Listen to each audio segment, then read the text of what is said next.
So our new learning target, this is a new unit.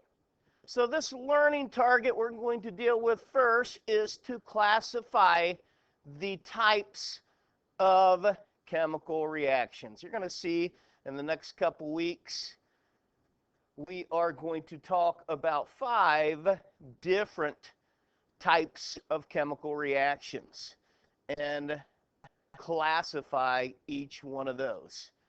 So what did you put for a success criteria? Ella, what'd you put? Definitely need to know how to properly name compounds. Once again, we're getting into the, if we can't name it, can we balance it? Okay. If we have the incorrect name, we're going to have it balanced incorrectly. Okay. Paige, what'd you put? Adding coefficients in order to balance the chemical equation. Absolutely, we need to be able to do that. Let's see what kind of learning targets, or excuse me, success criteria I had.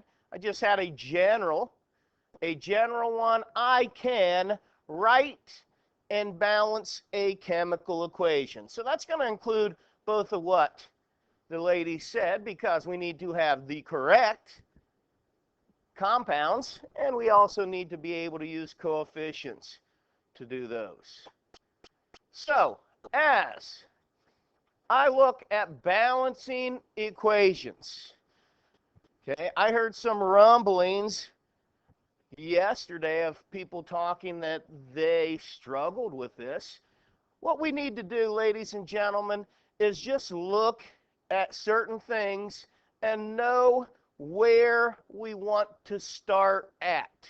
So if you would, go ahead and write down this chemical equation here. We'll talk a little bit about this before we start. The yield sign, okay? The yield sign here is almost like an equal sign. What is on the left-hand side are the reactants or the reactant. It could be one or it could be many, it could be plural. And on the right-hand side are the products in this case, or it could be a single product. So we could have one reactant, we could have multiple reactants. We could have one product, we could have multiple products. Now, as I'm looking at balancing this chemical equation, I try to find where my problem spots are. One thing we always need to know is our Super 7. Okay? Refresh me, Drake. What are our Super 7? Yeah. Okay, hydrogen is one. Okay? If you were going to tell somebody that doesn't know what Super 7 is,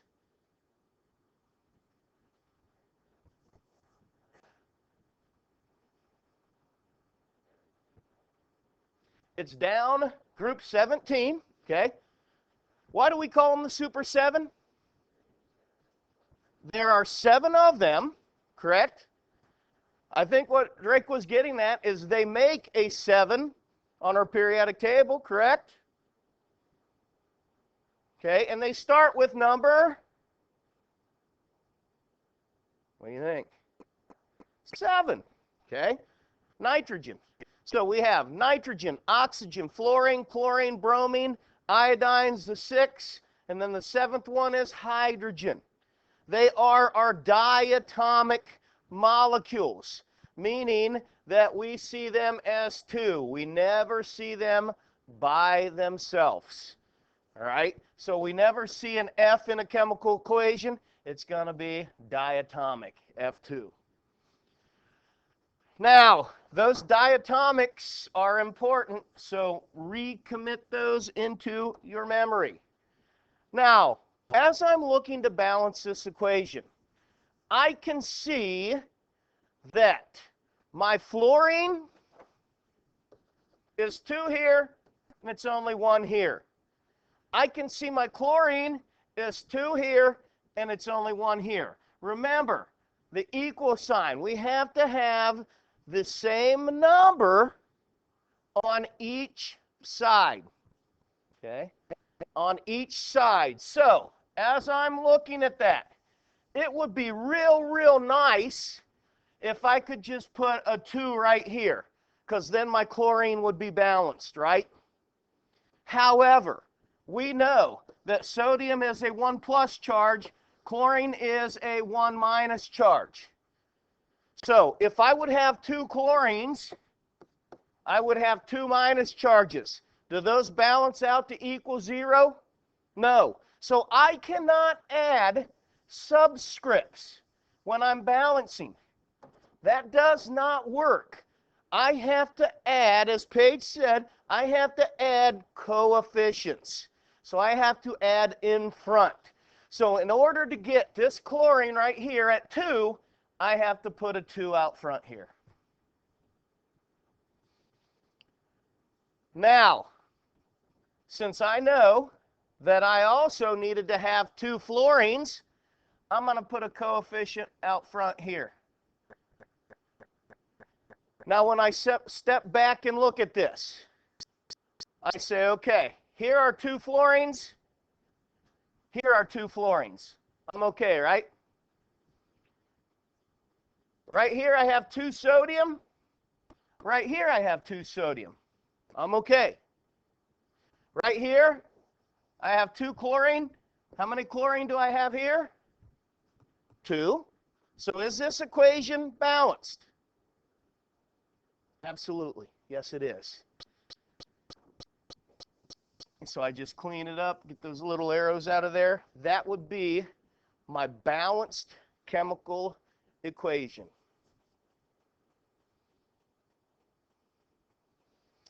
Now we're going to go ahead and write this one down. I'll give you a little time to copy it down. Write this one down. Once again, I want to look at this and say, okay, where do I start? I recognize a couple of things here.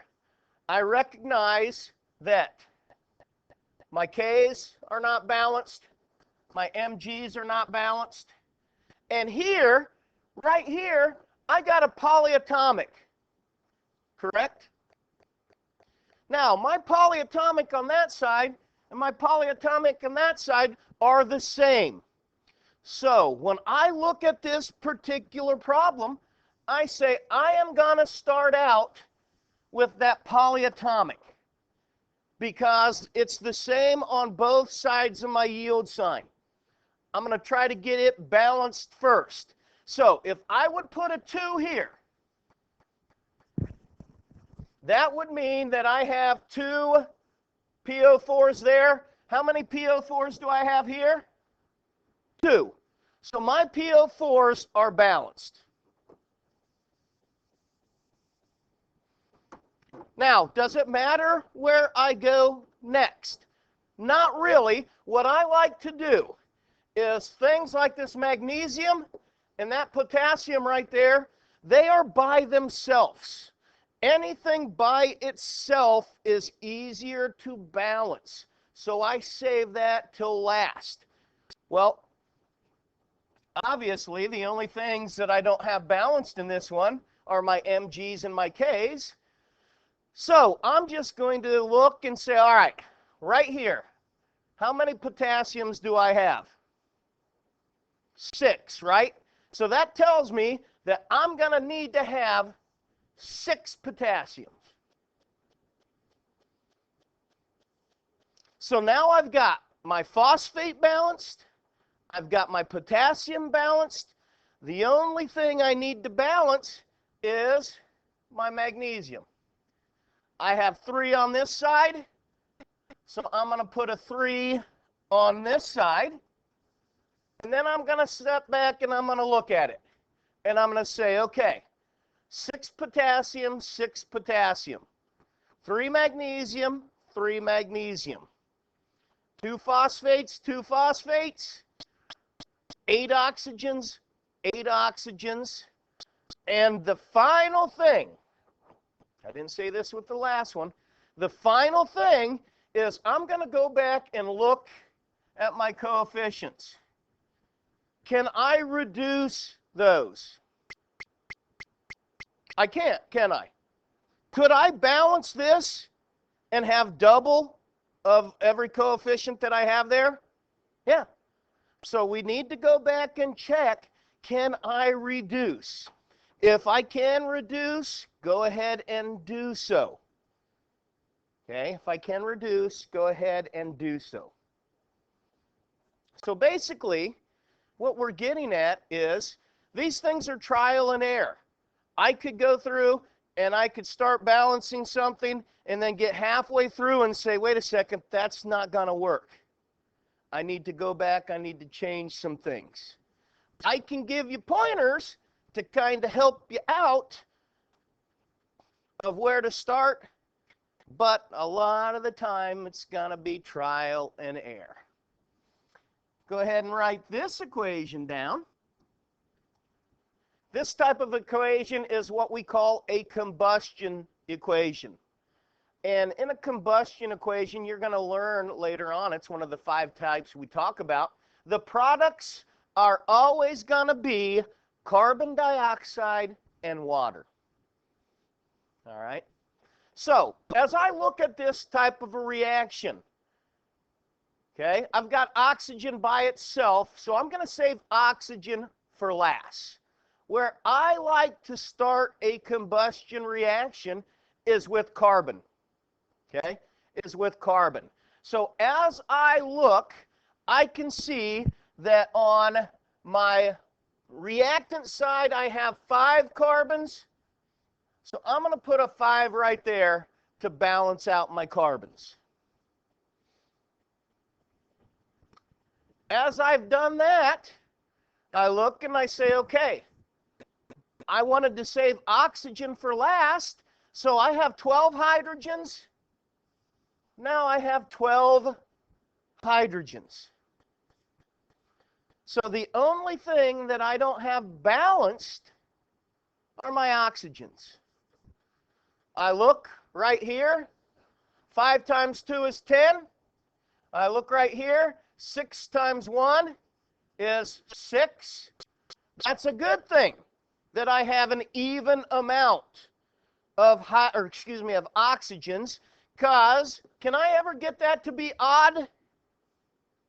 No, because remember, I can only add coefficients. So right here, I have 16 total oxygens on this side. So to get 16 total oxygens on this side, if I put an 8 there, 8 times 2 is 16. So when I clean this up, get all my gobbledygook notes out of there, and I look at this, okay, can I reduce my coefficients? What do you think, Ashton? Can I reduce there? I cannot. So I look and I say, okay, once again I check. 5 carbons, 5 carbons.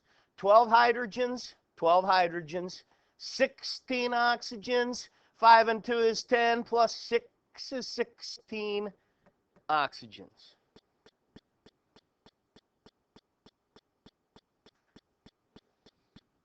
Go ahead and write this equation down. With this particular equation, okay, this is what we call a combination equation. That's what your video notes are going to be about tonight, combinations. What we have is we have 2 reactants, iron and oxygen, forming one product. Now, I look and I can see that my irons are definitely off. My oxygens are definitely off. I could start out with my iron and say, okay, I need to have 2 irons. Now, the problem with that is what I call an even-odd problem.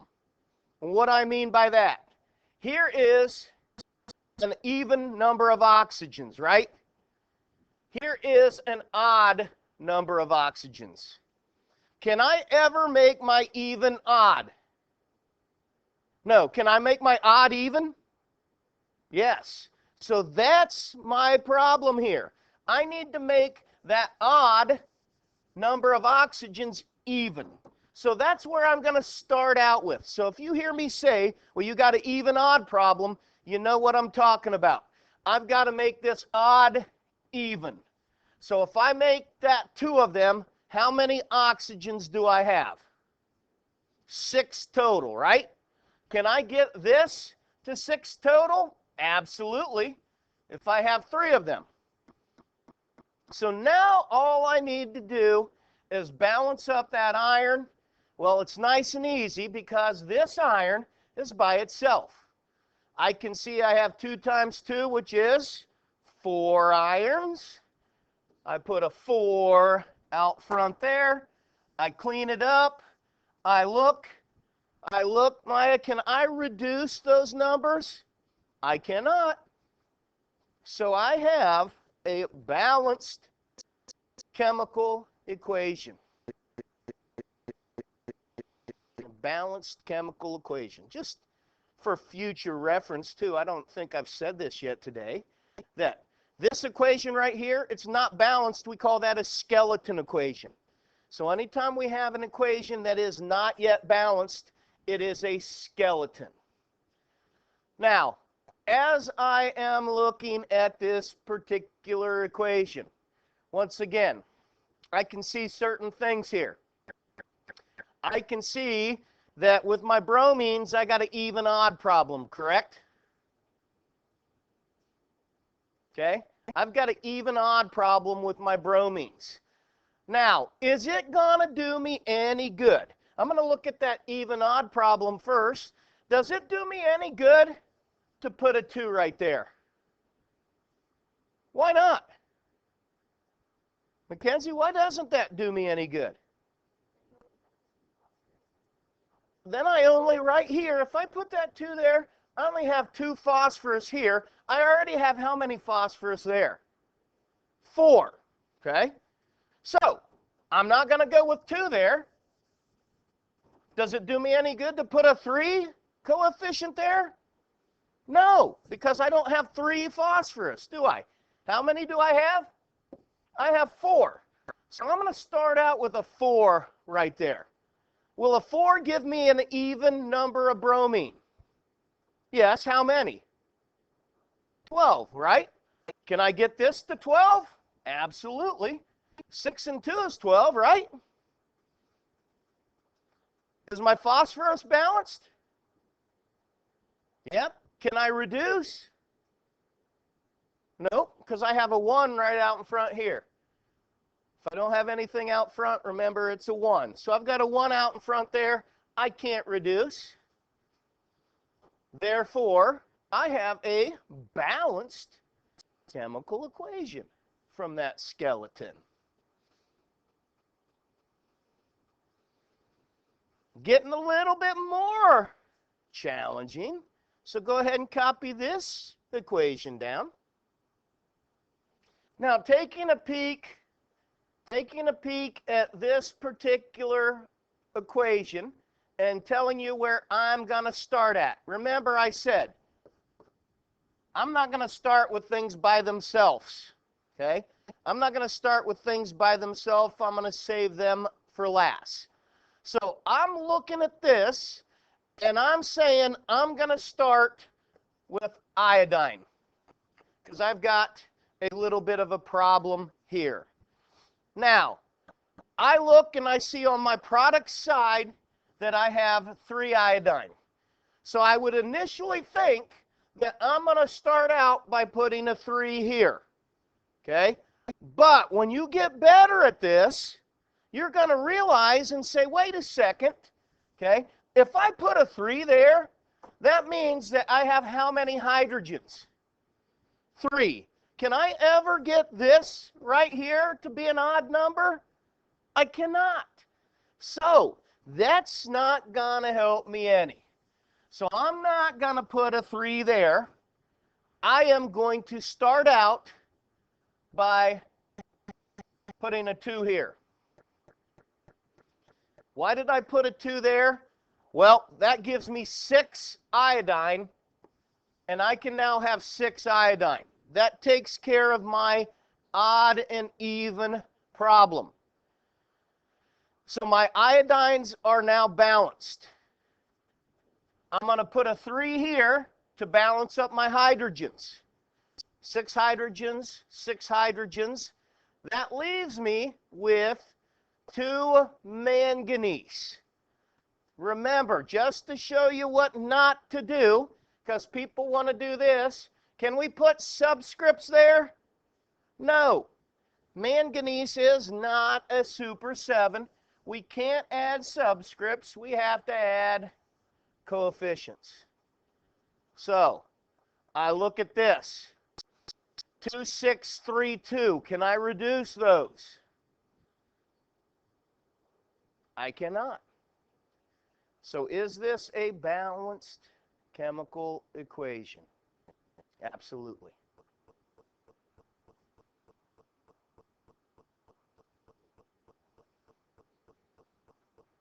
Go ahead and write this equation down. As I'm looking at this particular one, my immediate thing is I always like to start off with polyatomics. However, do I have a hydroxide on my product side? I don't have any hydroxide over on this side of the equation, so I can't start out there. I need to find a new place to start. Well, my new place to start now is going to be with my bromine. So I'm going to put a 2 here to get my bromines balanced. So I have 2 bromine on both sides. I look at my hydrogens, okay? I know that I need to have an even amount of hydrogens. So I look, and I have 2 hydrogens here. I have 2 hydrogens here. So that tells me I have 4 hydrogens on my reactant side. I put a 2 here. That gives me 4 hydrogens on my product side.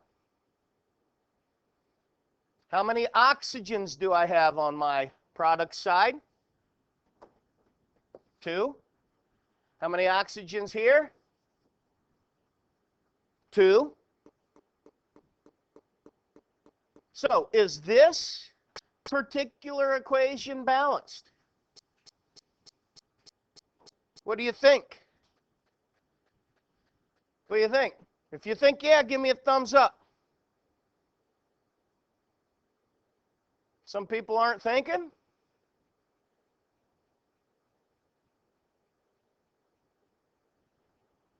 Okay.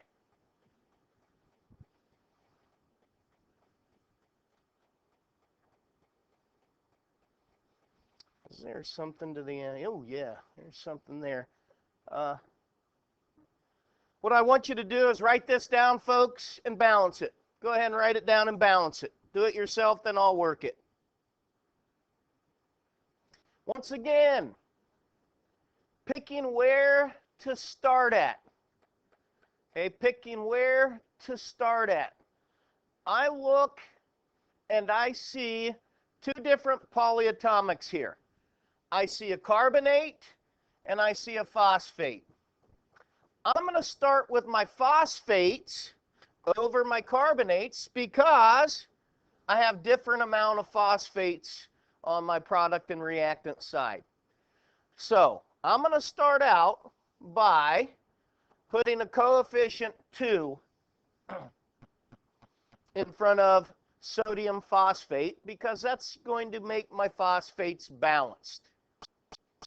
So as I look at that, and I see, by putting that 2 there, I have 6 total sodiums. So I'm going to need to have 6 total sodiums there. By doing that, now I look and I say, okay, now I have 3 carbonates. If I put a 3 here, I have 3 carbonates. And what does that do to my calcium?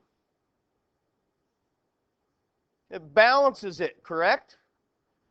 So I go back and look, can I reduce my coefficients?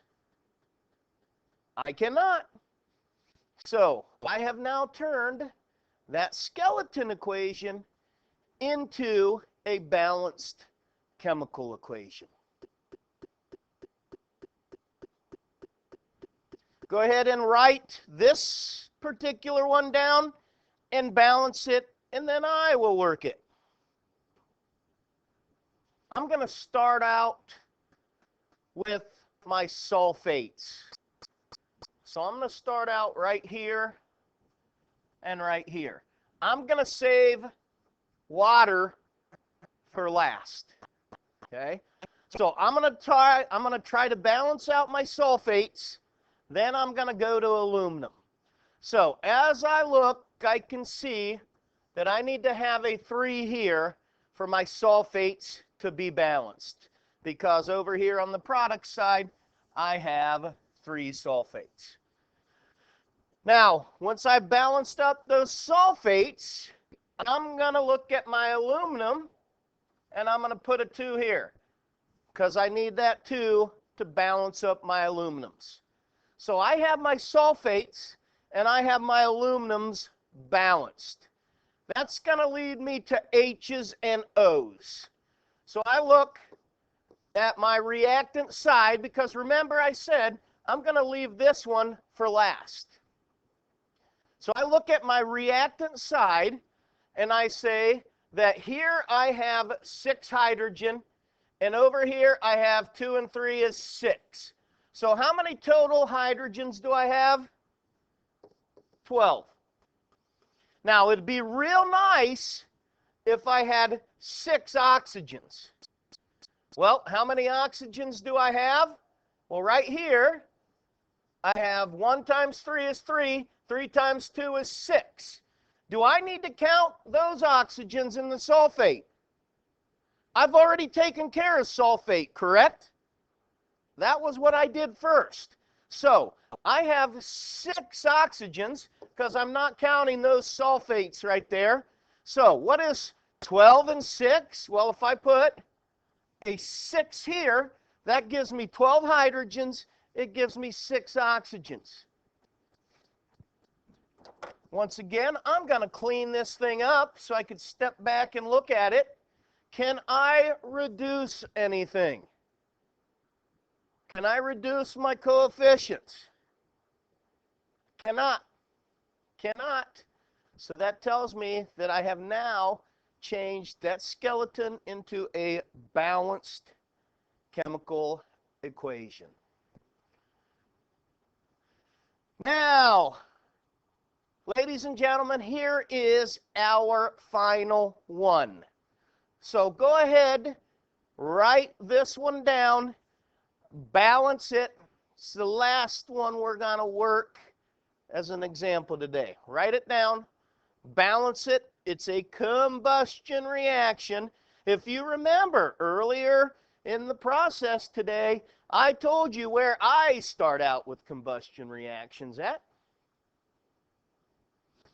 Okay, I put this particular skeleton equation on for a reason. Who can tell me? Adam, can you tell me, where did I tell you with combustion reactions that I'd start with? Right, I would start out with specifically what atom? Carbon, okay? So I look at my carbons here, and based on my starting point, I would look and I'd say, okay, I need to have 10 carbons. Now, I put 10 carbons there.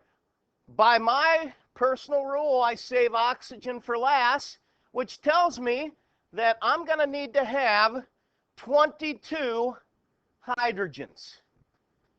Now, once I've done that, I present myself with a new problem, because here are 20 oxygens. Here are 11 oxygens. Can I ever get this? So that gives me 31 oxygens on that side. Can I ever get 31 right here? No. So basically, I'm back to the drawing board. What I started with is no good. It's no good. So, where do I go from here? Well, I know that what I just did wasn't any good. So what I'm going to do is I'm going to double my carbons. When I double my carbons, that gives me 20 carbons. So I'm going to need to have a 20 here. Can I have that big of a number? Is that legal? Who cares how big it is, right? Just so it balances, who cares how big it is? Doesn't matter. So once I've done that, I put a 20 there. That shows me here that now I have 44 hydrogens. If I put a 22 there, does that give me 44 hydrogens? Yep. Now I go back through. 20 times 2 is 40 oxygens here.